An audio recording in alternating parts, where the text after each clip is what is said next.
Bonjour. Parfois, on espère plus grand, une meilleure vie, une plus belle vie, plus alignée, plus apaisée. Et au moment où on pose cette intention-là, il y a, je dirais, tous les rouages, tout un mécanisme qui se met en place. La vie, en fait, entend nos attentes, entend notre prière.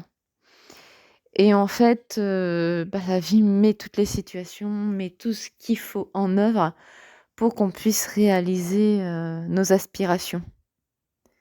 Donc ça, dans un sens, c'est magnifique. Par contre, ce qu'on oublie souvent, c'est que, pour atteindre cette vie de rêve, la vie à laquelle on aspire, que ce soit n'importe quel domaine de notre vie, on se rend pas compte que, oui, mais pour y arriver à ça, il faut qu'on fonctionne d'une manière totalement différente.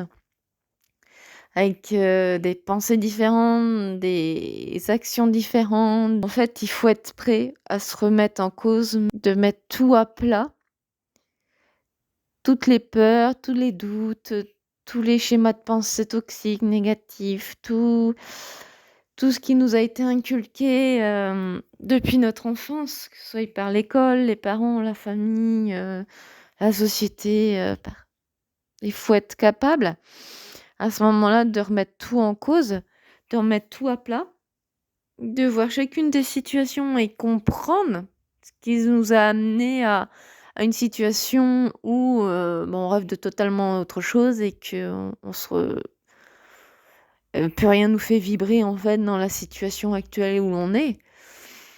Là où il faut faire très attention et il faut, avoir vraiment foi en la vie et confiance en la vie, c'est un énorme challenge. Et au départ, on se rend pas compte, on rentre dans le développement personnel, on rentre dans la spiritualité, on se dit: «Waouh, c'est génial!» Plus on avance dans le développement personnel et plus il faut vraiment avoir foi en la vie parce qu'à un moment donné, il est possible que tout s'effondre et que vous vous dites: «Waouh, mais il se passe quoi? Je voulais une plus belle vie, je voulais une meilleure vie et il y a plus rien qui fonctionne, tout s'écroule». Et la vie, elle est là pour nous amener les expériences qui vont nous permettre de devenir la personne qu'on souhaite devenir.